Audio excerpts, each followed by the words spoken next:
मैं कम इन सर। नमस्ते सर। नमस्ते। बैठी बैठी। Thank you sir. विनोद, जी सर। आपका सिलेक्शन हुआ है अभी या आप ज्वाइन कर चुके हैं? सर अभी सिलेक्शन हुआ है। रिजल्ट आया है अभी? रिजल्ट आ गया, पोस्ट मिल गई है सर। क्या हो गया?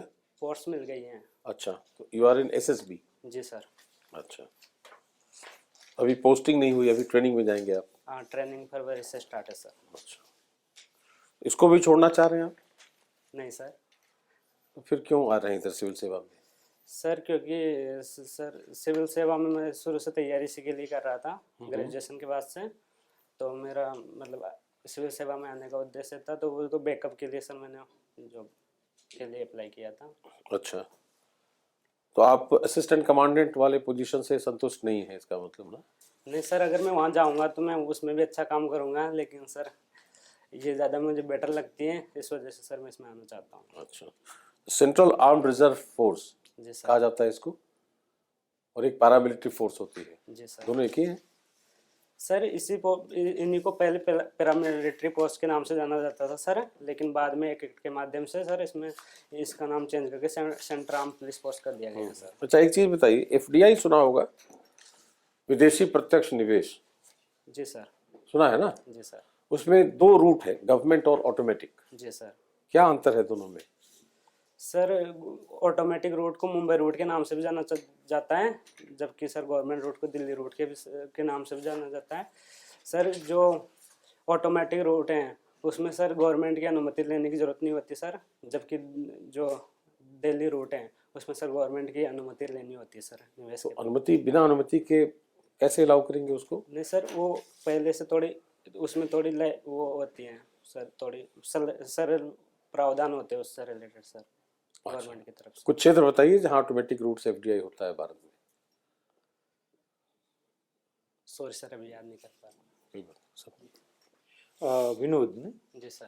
तो विनोद जी ये बताओ कि इलेक्ट्रिकल इंजीनियरिंग तो एक सब्जेक्ट के रूप में ऑप्शनल के लिए अवेलेबल था, जी सर। और आपने इतने साल उसकी पढ़ाई की, जी उसको छोड़ के कहाँ हिंदी लिटरेचर में घुस गए?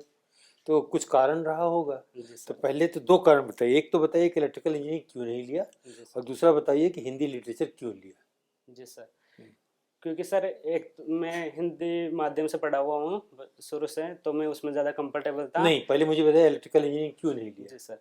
तो अगर मैं इलेक्ट्रिकल इंजीनियर को पूरा हिंदी में कन्वर्ट करके पढ़ता सर, तो वो मेरे लिए डिफिकल्ट पड़ता। तो पास तो किए होंगे ना जी बीटेक? सर। बीटेक पास करने के जी टाइम में सर।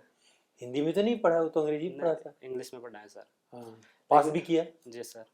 फिर उसके बाद लेकिन सर जो यूपीएससी के एग्जाम है वो कम्पिटिटिव एग्जाम है सर, तो वहाँ पे पास होने से ही अच्छे नंबर नहीं आ जाते सर, सिलेक्शन नहीं होगा उसमें, अच्छे नंबर लाने होंगे।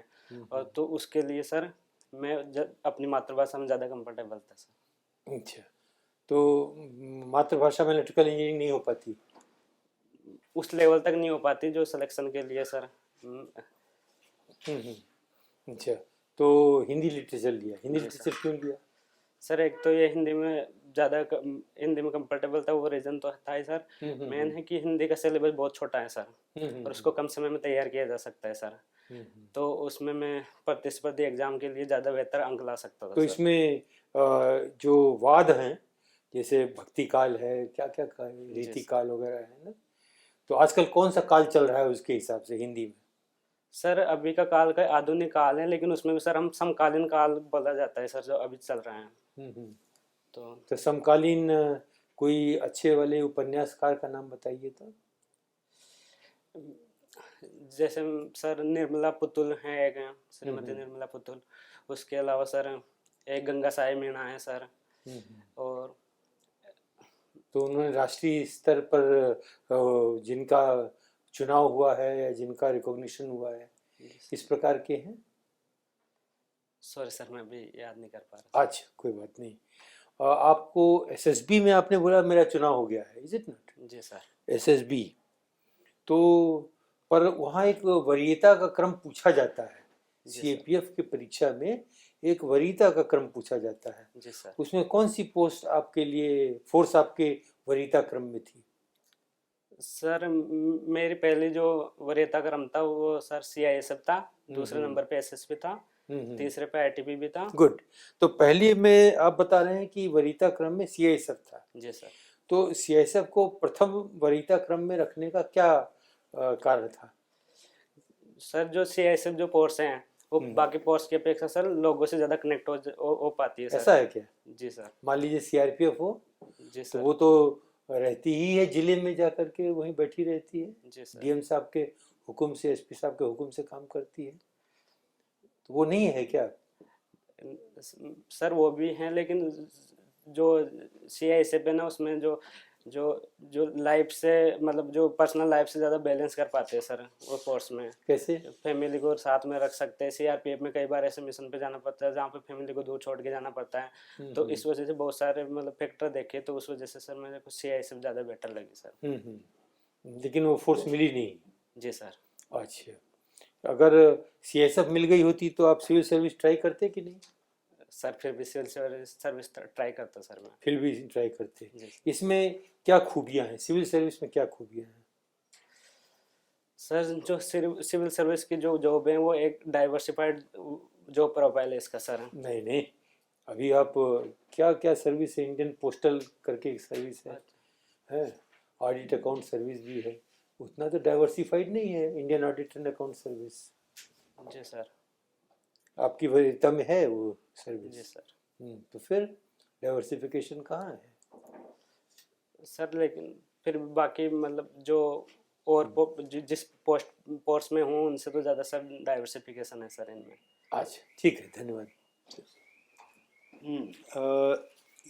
ये बताइए कि आपने हिंदी साहित्य रखा है, जी सर। तो हिंदी साहित्य में आपको ज़्यादा गद्य पसंद है या पद्य? सर मुझे गद्य ज़्यादा पसंद है सर। गद्य ज़्यादा पसंद जी है। सर। तो आप किस तरह का गद्य ज़्यादा पसंद करते हैं? सर जो सामाजिक समस्याओं पे लिखा गया हो। मतलब आप उपन्यास पसंद करते हैं, कहानियाँ पसंद करते हैं, आलोचना पसंद करते हैं, रेखा चित्र पसंद करते हैं, किस तरह का, या वैचारिक गद्य पसंद करते हैं? सर मुझे एक तो उपन्यास ज़्यादा पसंद है सर, साथ ही साथ सर आलोचना भी मुझे ठीक लगती है सर। तो आप बता सकते हैं हिंदी की कुछ महत्वपूर्ण आलोचना कृतियाँ? जी सर। सर श्री रामचंद्र शुक्ला जी की एक कविता क्या है, और डॉक्टर नगेंद्र जी की हैं कामायनी के अध्ययन की समस्याएं। साथ ही डॉक्टर रामविलास शर्मा के जैसे तुलसी के सामंत विरोधी मूल्य हैं। तो सर ये कुछ रचना। ये आपके सिलेबस में भी है? जी सर। तो इसलिए इसको पढ़ी है। राजस्थान के एक बहुत जाने माने साहित्यकार हिंदी में हैं जिन्होंने वहाँ की लोक कथाओं को हिंदी में पेश किया है, कौन है वो? सॉरी सर याद नहीं कर। विजयदान देथा का नाम सुना है? सॉरी सर नहीं। नहीं जानते, कोई बात नहीं। एक चीज़ ये बताइए कि जैसे जो सामाजिक समस्याएं हैं, जी सर।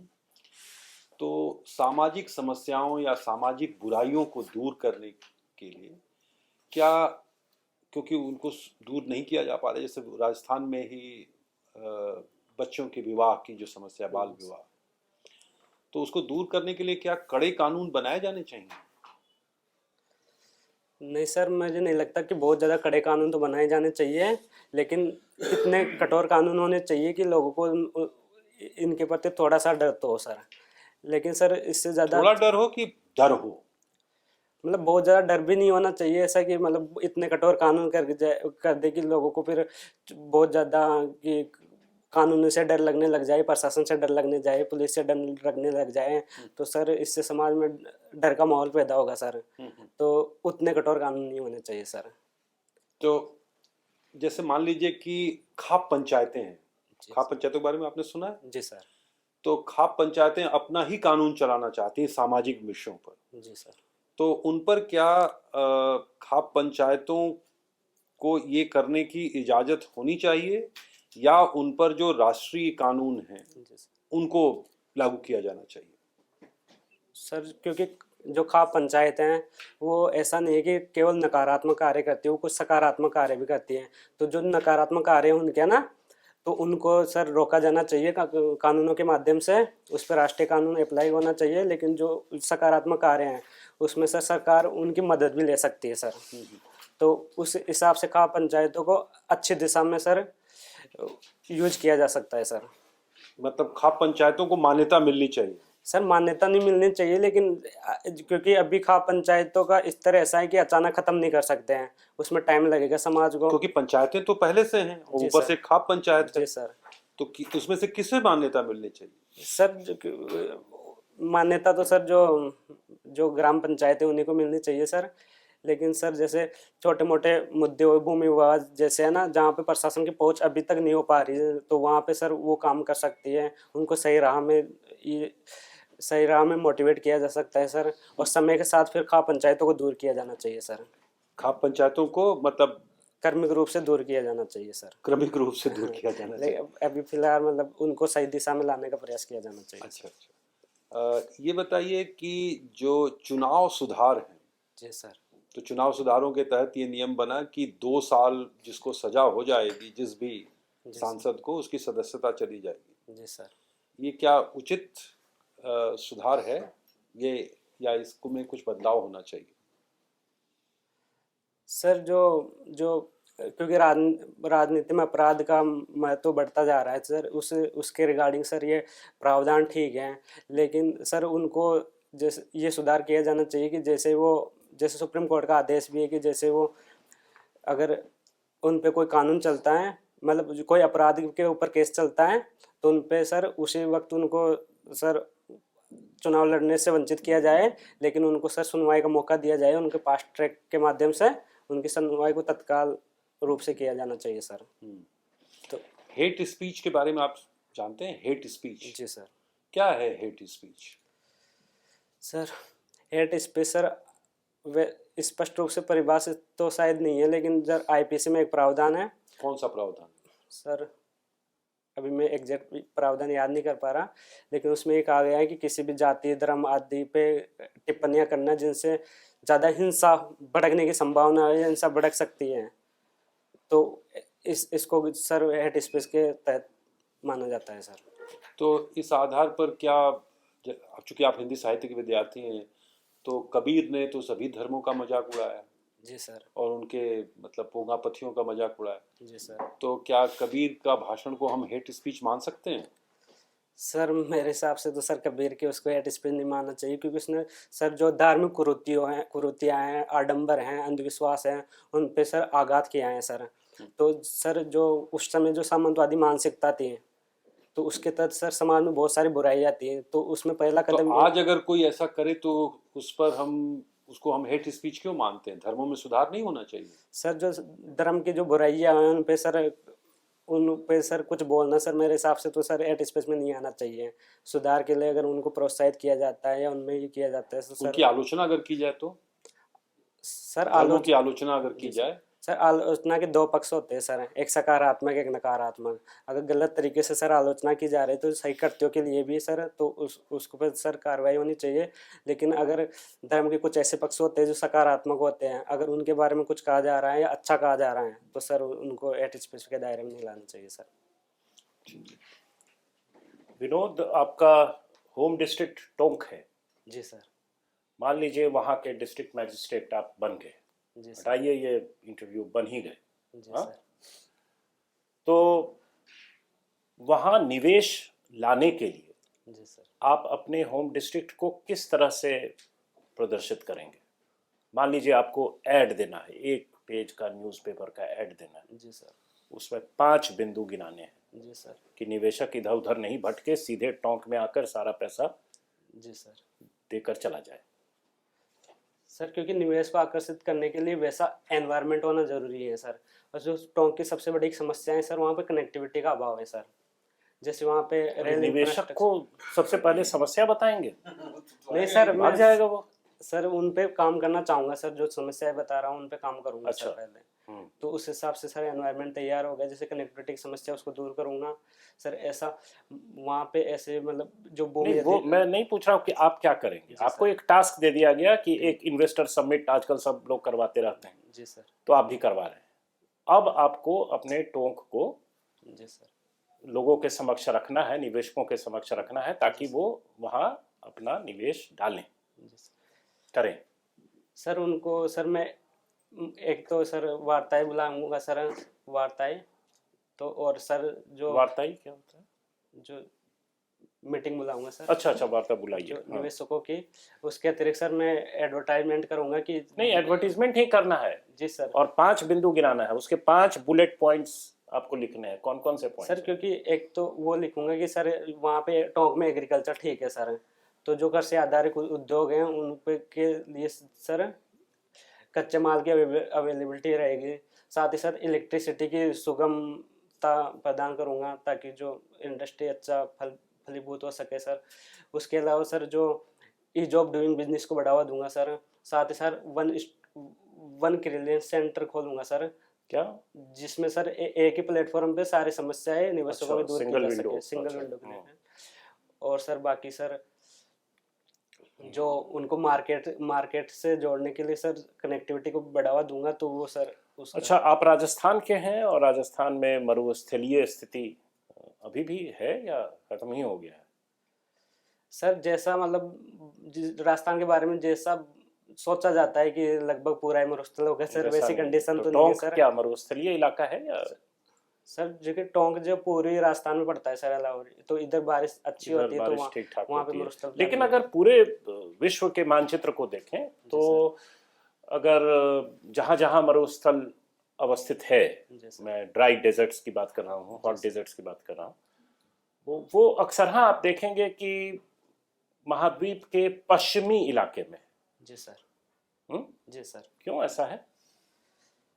सर जो अधिकतर जो महाद्वीप हैं जो विषुवत रेखा के आसपास है सर, तो उष्णकटिबंधीय क्षेत्रों में सर जहाँ पे पूर्वी पवनें चलती है सर, वहाँ पे तो जो आर्द्रता होती है तो उसकी वजह से सर पूर्वी तटों पे तो बारिश हो जाती है, लेकिन जब जैसे जैसे पश्चिमी तटों पे जाते हैं सर तो क्यों वहाँ हर एक जगह मानसून वैसे ही उसी डायरेक्शन में जाता है, ईस्ट टू वेस्ट, जैसे भारत में जाता है? सर जो उष्णकटिबंधीय क्षेत्रों में लगभग ऐसा जाता है sir, east to west. East to west sir. अच्छा। तो उसमें सर जो थोड़ा ऊपर नीचे हो जाता है जैसे सूर्य की स्थिति के अनुसार, लेकिन सर यही होता है।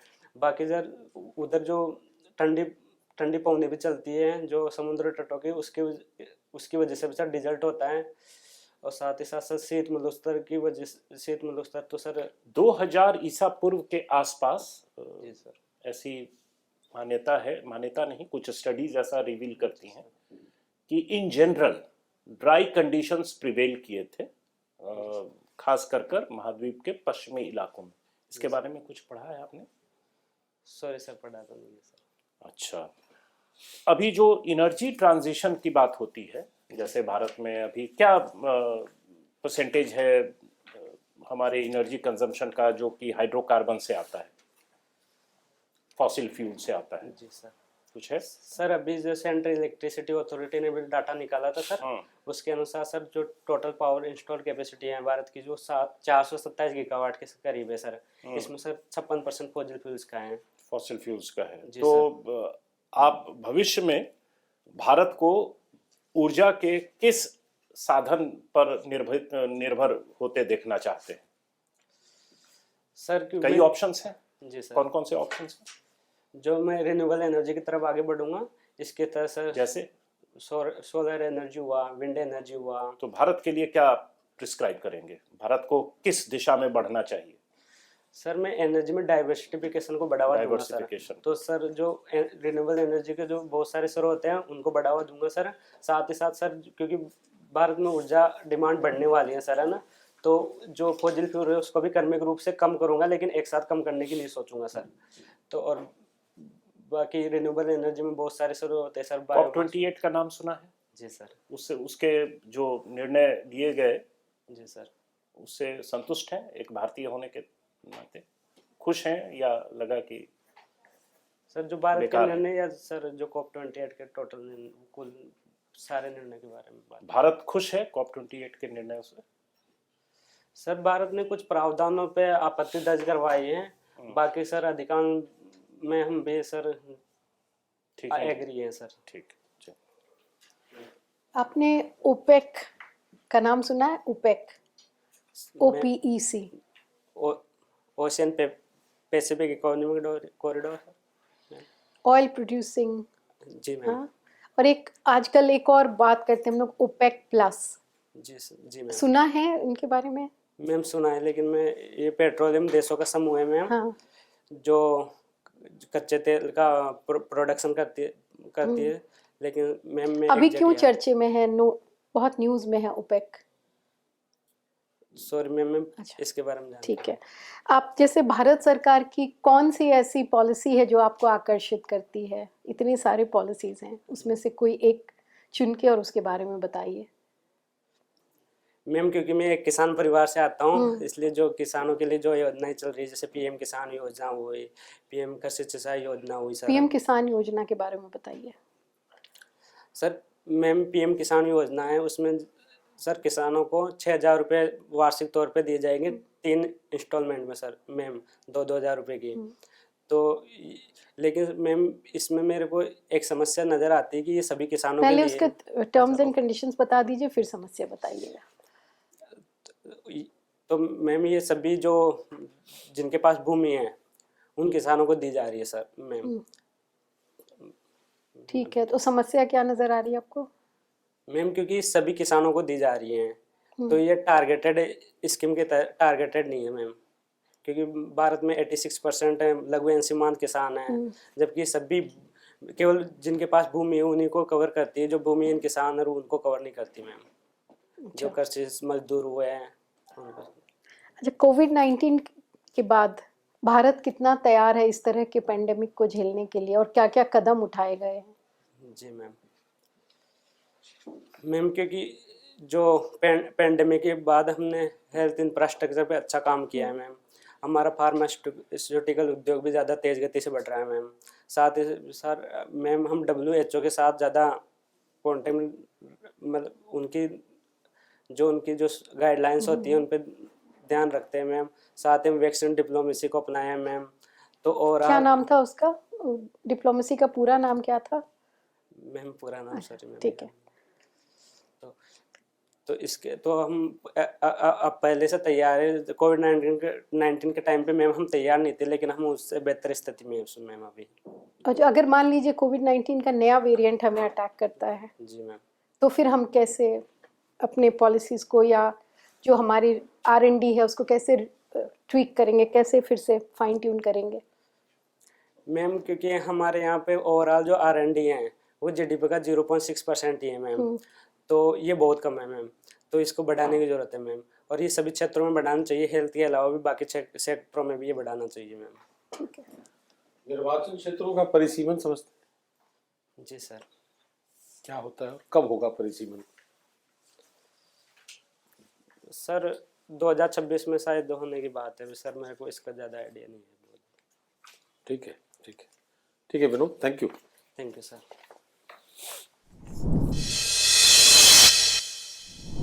सर क्या मानता है? आपकी तबीयत ठीक है? आपकी आंख बहुत लाल लग रही है।